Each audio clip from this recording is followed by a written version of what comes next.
பிரண்டை பார்த்தீங்கன்னா இப்போ நிறைய டிபார்ட்மெண்டல் ஸ்டோர்ஸ்லேயே நல்லா கொழுன்னு நல்லா ஹெல்த்தியானதாகவே கிடைக்குதுங்க.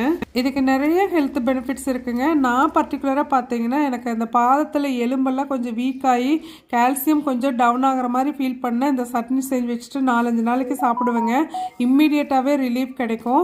இது செய்யறதும் ரொம்ப ஈஸி தான். கொஞ்சமாக தேங்காய் எண்ணெய் எடுத்துட்டு அதில் கடலைப்பருப்பு, உளுந்தும் பருப்பு, காரத்துக்கு ஏற்ற மாதிரி வரமிளகாய், கொஞ்சமாக மல்லி விதை இதெல்லாம் போட்டு நல்லா வறுத்ததுக்கு அப்புறமா புளியும் சேர்த்து அது சூட்லேயே வறுத்து எடுத்து வச்சுட்டு நம்ம அந்த க்ளீன் பண்ணி வச்சிருக்கிற பிரண்டை அது கொழுந்து தலை கொழுந்து எல்லாத்தையும் அப்படியே போட்டுக்கலாம். அந்த நார் உரிச்சு வர இடத்துல அந்த நார் எடுத்துட்டு கட் பண்ணிக்கலாம்.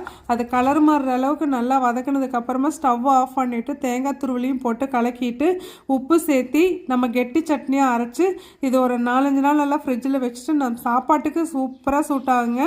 நான் வெறுமனே கூட சாப்பிடுவேன். கண்டிப்பாக ட்ரை பண்ணி பாருங்கள். கிடைச்சிச்சுன்னா. தேங்க்யூ.